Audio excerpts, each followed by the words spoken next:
আসসালামু আলাইকুম প্রিয় বন্ধুরা, আজ আপনাদের হজরতে মুসা আলাইহিস সালাতু ওয়াস সালামের পবিত্র একটা ঘটনা সম্পর্কে আপনাদের জানাবো। আল্লাহর পয়গম্বর হজরত মুসা আলাইহিস সালাতু ওয়াস সালাম তার অনুসারীদেরকে নিয়ে একবার একটা ময়দানে খুতবা দিতেছিলেন।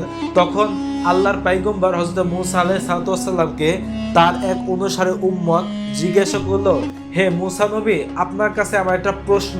মুসা নবী বললেন, কি প্রশ্ন? তখন মুসা নবীকে বললেন, হে আল্লাহর পয়গম্বর মুসা, আল্লাহর এই দুনিয়ার জমিনের মধ্যে বর্তমানে সব থেকে জ্ঞানী ব্যক্তিকে? তখন মুসা নবী বললেন, এই দুনিয়ার মধ্যে সব থেকে জ্ঞানী মানুষ হলাম আমি মুসা। তখন আমার আল্লাহ রাব্বুল আলামিন সাথে সাথে মুসা নবীর উপরে ওহী নাজিল করে দিলেন। ওহী নাজিল করার পরে মুসা নবীকে বললেন, হে মুসা, আমার এই জমিনের মধ্যে তুমি জ্ঞানী ব্যক্তি নও, বরং তোমার থেকেও জ্ঞানী ব্যক্তি রয়েছে। আমি আল্লাহ রাব্বুল আলামিন আমার এমন এক স্পেশাল বান্দা রয়েছে, যেই বান্দা তোমার থেকে অনেক বেশি জ্ঞান অর্জন করার ক্ষমতা রাখে, যার এলেম তোমার থেকেও কয়েকশো গুণের বেশি। তখন আল্লাহর পয়গম্বর মুসা বললেন যে, ওগো আমার আল্লাহ, এমন ব্যক্তি কে যার এলেম, যার জ্ঞান আমি মুসার থেকেও বেশি? আল্লাহ, তার কাছে আমি এলেম অর্জন করতে চাই। তখন আমার আল্লাহ রাব্বুল আলামিন তাকে অনুমতি দিলেন। তখন আল্লাহ রাব্বুল আলামিনকে মুসা নবী বললেন, ওগো আমার পরওয়ারদিগার, ওই ব্যক্তিকে আমি কোথায় খুঁজে পাবো? তখন আল্লাহ পাক বললেন, তুমি এখান থেকে সোজা হাঁটতে থাকো। হাঁটতে হাঁটতে দেখবা এমন একটা জায়গা রয়েছে, যেই জায়গার মধ্যে দুটি সমুদ্র একসাথে মিলিত হয়েছে, কিন্তু একটি এবং আরেকটি দুইটি একসাথে মিলিত হয়নি, বরং দুইটি পরস্পরের কাছে গিয়ে ভিড়েছে এবং একটা দাগ হয়ে গেছে। কিন্তু কোনো সমুদ্রের পানি একসাথে হয়নি, বরং দুইটি সমুদ্রের পানি আলাদা আলাদা রয়েছে, কিন্তু একসাথে রয়েছে। দুই নাম্বার হলো, যেই স্থানে তোমাদের খাবার হারিয়ে যাবে ওই স্থানে তুমি যাবে, ওই স্থানেই রয়েছে আমার সেই বিশেষ বান্দা। তখন আল্লাহর পয়গম্বর হযরতে মুসা আলাইহিস সালাতু ওয়াস সালাম তার ভাই হযরতে ইউশা আলাইহিস সালাতু ওয়াস সালামকে নিয়ে আল্লাহর উদ্দেশ্যে, আল্লাহর কথা মোতাবেক সেই উদ্দেশ্যে রওনা দিলেন। রওনা দিতে দিতে হঠাৎ একটা প্রান্তরে গিয়ে আল্লাহর পয়গম্বর হযরত মুসা আলাইহিস সালাতু ওয়াস সালাম আসরের আজান দিল। তখন আল্লাহর পয়গম্বর হযরত মুসা ওই স্থানে বসলেন। ওই স্থানে বসার পরে ওই স্থানে নামাজ আদায় করলেন। আসরের নামাজ রক্ত হয়েছিল। তখন আল্লাহর পয়গম্বর মুসা নবী আসরের নামাজ পড়ে একটু বিশ্রাম নিচ্ছিলেন। তখন ইউশা নবীকে বললেন, হে ইউশা, তুমি এই স্থানে অবস্থান করো, আমি একটু বিশ্রাম করে নেই। তখন ইউশা নবী সেই স্থানে অবস্থান করছিল এবং আল্লাহর পয়গম্বর হযরত মুসা সেই স্থানে অবস্থান করতেছিল এবং কিছু সময় বিশ্রাম করতেছিল। তাদের খাবারের মধ্যে একটা মাছ ছিল, সেই মাছটা মরা মাছ ছিল, কিন্তু সেই মাছটা হঠাৎ জিন্দা হয়ে গেল। জিন্দা হয়ে সেই মাছটা সেই ব্যাগ থেকে বের হয়ে হাঁটি হাঁটি পা পা করে সমুদ্রের মধ্যে চলে গেল। এই দৃশ্যটা দেখে হযরতে মুসা আলাইহিস সালাতু ওয়াস সালামের ভাই হযরতে ইউশা আলাইহিস সালাম তিনি অবাক হয়ে গেলেন। অবাক হয়ে চিন্তা করলেন, আমার ভাই মুসা যখন জ্ঞান ফিরবে, যখন তন্দ্রা থেকে বের হবে, তখন আমার ভাইকে এই ঘটনা বলবো। কিন্তু তিনি হঠাৎ এই কথাটা ভুলে গেলেন। আল্লাহ রাব্বুল আলামিন তাকে কথাটা ভুলিয়ে দিলেন। তখন তিনি কিছু সময়ের জন্য সেই কথাটা ভুলে গেলেন। ভুলে যাওয়ার পরে হযরতে মুসা সাল্লাল্লাহু আলাইহি সাল্লাম যখন তন্দ্রা থেকে বের হলেন, বের হওয়ার পরে তিনি বললেন, চলো আবার আমরা উদ্দেশ্য রওনা দেই। তখন তিনি সফর করতেছেন। করতে করতে হঠাৎ হযরতে মুসা নবীর খিদা পেয়ে গেল, ক্ষুধা লাগলো। তখন ইউশা নবীকে বললেন যে, আমাদের কাছে কি খাবার রয়েছে, খাবার বের করে, আমাদের ক্ষুধা লেগেছে, আমরা খাবার খাবো। তখন ইউশা নবীর কথাটা মনে পড়লো। তখন ইউশা নবীকে বললেন, হে আমার ভাই মুসা, এই ঘটনা হয়েছিল তুমি যখন ঘুমিয়েছিলে, যখন তুমি তন্দ্রায় ছিলে, তখন এই ঘটনা হয়েছিল, কিন্তু আমি এই ঘটনাটা ভুলে গিয়েছিলাম, আমার জেহেন থেকে এই ঘটনাটা বের হয়ে গিয়েছিল।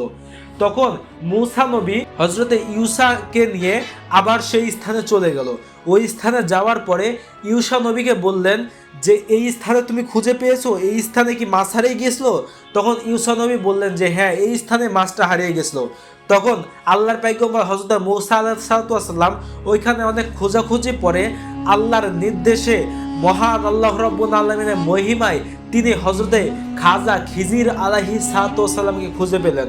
তখন খাজা খিজির আলাইহিস সালাতু ওয়াস সালামকে বললেন যে ওগো খাজা খিজির, আমি শুনেছি আমার পরওয়ারদিগার বলেছে আপনি নাকি আমার থেকেও বেশি জ্ঞানী। আমি আপনার কাছে থাকতে চাই, আপনার কাছ থেকে এলেম অর্জন করতে চাই, এলমে বাতিল, এলমে আসরার, এলমে লাদুন্নি আপনার কাছে অর্জন করতে চাই।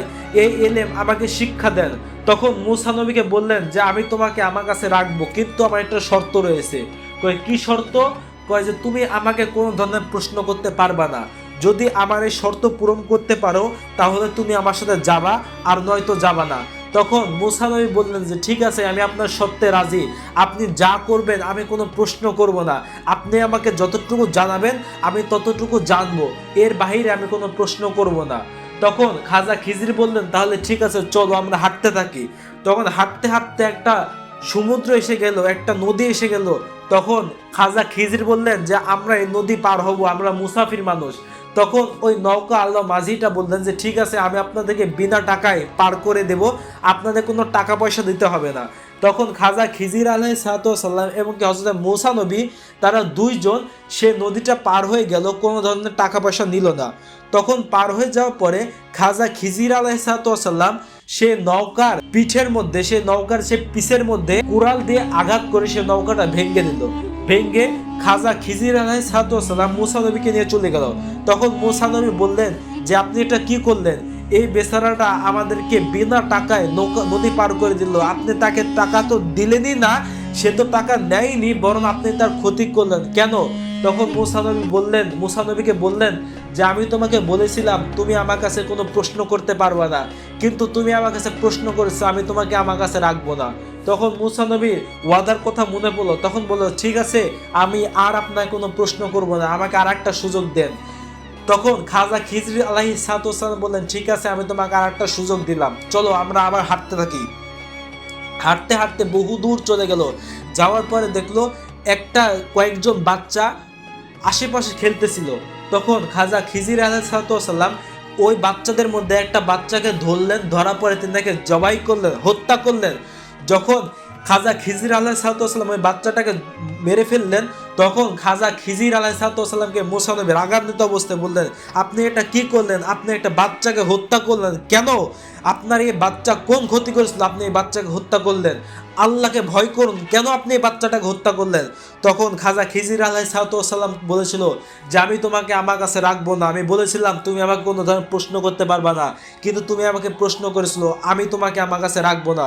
তখন খাজা খিজির আলাইহিস সালাম বলেন ঠিক আছে, আমি মূসা নবী খাজা খিজির আলাইহিস সালামকে বলেন ঠিক আছে, আমি আর আপনাকে কোনো প্রশ্ন করব না, আপনি আমাকে ক্ষমা করে দিন, আমাকে শেষবার কেমন তার একটা সুযোগ দিন। তখন খাজা খিজির আলাইহিস সালাম বলেন ঠিক আছে, এটাই তোমার শেষ সুযোগ। তখন আবার খাজা খিজির আলাইহিস সালাম মূসা নবীকে নিয়ে হাঁটতে থাকলেন।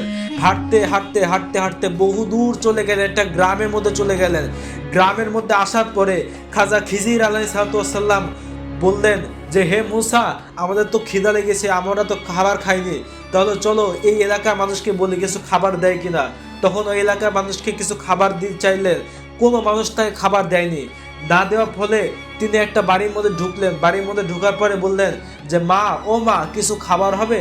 তখন ওই বাড়ির ভিতরে যারা ছিল তারা বললেন না, আমাদের কাছে কোনো খাবার নেই, আপনারা অন্য জায়গায় দেখুন। তখন ওই লোকটা চলে গেলেন, খাজা খিজির আলাইহিস সালাম মূসা নবীকে নিয়ে চলে গেলেন।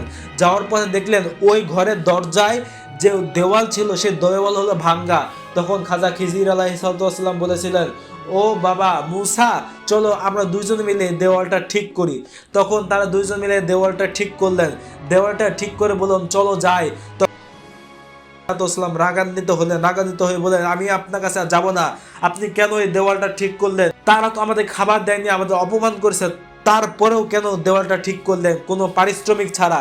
তখন খাজা খিজির আলাইহিস সালাম বলেছিলেন আমি আর তোমাকে আমার কাছে রাখবো না, আমি বলেছিলাম তুমি যদি আমার কাছে থাকো আমাকে কোনো প্রশ্ন করবা না।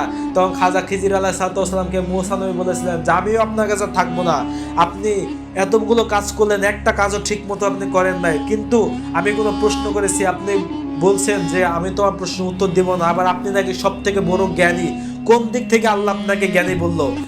আমি আপনার কাছে থাকবো না, আমি চলে গেলাম। তখন খাজা খিজির আলাইহিস সালাম বলে মূসা একটু দাঁড়াও, তুমি তো আল্লাহর পয়গম্বর, তোমার কাছে তো কোনো কিছু অজানা নয়, তুমি জানতে চাও আমি কেন এই 3টা কাজ করেছি? তখন বললেন যে হ্যাঁ, কে আশঙ্কা করেছেন? তখন তিনি আবার ফিরত গেলেন, যাওয়ার পরে বললেন আমি যে নৌকাটা ভেঙেছি ওই নৌকাটাকে কিছু জলদস্যুরা এবং কিছু রাজা আক্রমণ করতে এসেছিল, তার নৌকাটা নিয়ে যেতে গিয়েছিল, তাকে কোনো ধরনের টাকা পয়সা দিত না, এই জন্য তার নৌকাটা নিয়ে চলে যেত। এই জন্য আমি তার নৌকা একটুখানি ভেঙে রেখেছি, কেননা এই নৌকাটুকু ভেঙে রাখার ফলে তাই সে রাজা তার কোনো ক্ষতি করবে না এবং তার নৌকা নেবে না।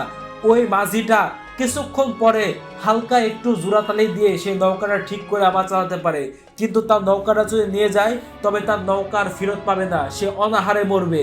এই জন্য আমি তার নৌকাটা একটুখানি ভেঙেছি। এই কাজটাকে আমি ভুল করেছি? তখন মুসা নবী বললেন যে না, কোনো ভুল করেননি, আপনি উত্তম কাজ করেছেন। তখন আল্লাহর পয়গম্বর হযরত খাজা খিজির আলাইহিস সালাম হযরত মুসা নবীকে বললেন যে হে মুসা, 2 নাম্বার আমি কাজটা করেছি, ওই বাচ্চাটাকে হত্যা করেছি। কেন জানো? কেন?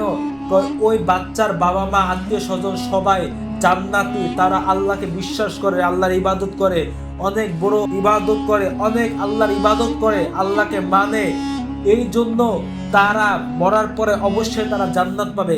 কিন্তু এই বাচ্চাটা সে এখন শিশু নাবালেগ, কিন্তু সে যখন বড় হবে তখন সে খারাপ হবে, সে ফিতনা সৃষ্টি করবে, আল্লাহর দুনিয়া জমিনের মধ্যে সে ফিতনা সৃষ্টি করবে।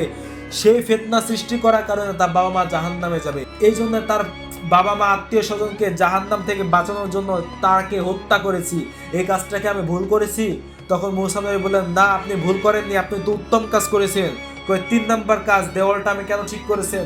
তখন খাজা খিজির আলাইহিস সালাম বললেন এই দেওয়ালের নিচে কিছু ধনভাণ্ডার রয়েছে, এই ঘরের ভিতরে 2টা বাচ্চা রয়েছে, যে বাচ্চাটা হলো এতিম, সে তার চাচাদের কাছে থাকে, তার আত্মীয় স্বজনের কাছে থাকে, তার আত্মীয় স্বজনরা অনেক লোভী, তারা যদি জানতো এই দেওয়ালের নিচে ধনভাণ্ডার রয়েছে তবে তারা এই ধনভাণ্ডারটা খেয়ে ফেলতো, নিয়ে নিত। এই জন্য আমি দেওয়ালটা ঠিক করেছি যেন তারা এই ধনভাণ্ডার না নিয়ে নেয়। এই বাচ্চা 2টা এতিম 2টা যখন বড় হবে তখন সেই ধনভাণ্ডারটা তারা পাবে। এই জন্য আমি দেওয়ালটা ঠিক করেছি। এই কাজটাকে আমি ভুল করেছি? তখন খাজা খিজির আলাইহিস সালামকে মুসা নবী বললেন যে না, আপনি 3টা কাজে উত্তম করেছেন, আমি আপনাকে বুঝতে পারি নাই। ও খাজা খিজির, আমার কোনো সন্দেহ নেই, নিশ্চয় আপনি এই আল্লাহর এই সৃষ্টি জগতের মধ্যে বর্তমান জামানায় আপনি সব থেকে বড় জ্ঞানী। তখন খাজা খিজির আলাইহিস সালামের হাতে হযরত মুসা আলাইহিস সালাম বায়াত গ্রহণ করেছেন। প্রিয় দর্শক শ্রোতা, এই ঘটনা দ্বারা আমরা শিক্ষা পাই আল্লাহর পয়গম্বর হচ্ছে মুসা নবী, যে মুসা নবী 70,000 নবীদের সর্দার, প্রথম কাতারে 6 জন, প্রথম যে কাতার হবে নবীদের কাতার, সেই নবীদের কাতারে অন্যতম যে নবী থাকবে সেই নবী থাকবে মুসা নবী, যিনি আল্লাহর সাথে ডাইরেক্ট কথা বলতেন, যার উপরে তাওরাত কিতাব অবস্থিত নাজিল হয়েছে। সেই মুসা নবী এত জালালি নবী ছিলেন, অথচ তিনি এত বড় নবী হওয়ার পরেও বায়াত গ্রহণ করেছেন ইলম শিক্ষার জন্য, ইলমে লাদুন্নে, ইলমে বাতিল, ইলমে আসরার শেখার জন্য। এই ঘটনা থেকে আমাদের শিক্ষা নেওয়া উচিত। ইলম অর্জন করার জন্য, ইলমে বাতিল, ইলমে লাদুন্নে, ইলমে আসরা অর্জন করার জন্য কামেলে মোকামেল ওলি আল্লাহর কদমে যাওয়া উচিত, তিনার সাফায়াত গ্রহণ করা উচিত। তাহলে মুসা নবী একজন আল্লাহ পয়গম্বর হয়ে যদি বায়াত গ্রহণ করতে পারে, তাহলে আমরা কেন হক্কানি আলেম বা আল্লাহর ওলিদের কাছে বায়াত গ্রহণ করতে পারবো না? মহান আল্লাহ রাব্বুল আলামিন আমাদের সকলকে সহি বুঝ দান করুক, আমিন। আল্লাহর ওলিদের কদমে আমাদের গোলামি করা তৌফিক দান করুক, আমিন। আসসালামু আলাইকুম ওয়া রাহমাতুল্লাহি ওয়া বারাকাতুহু।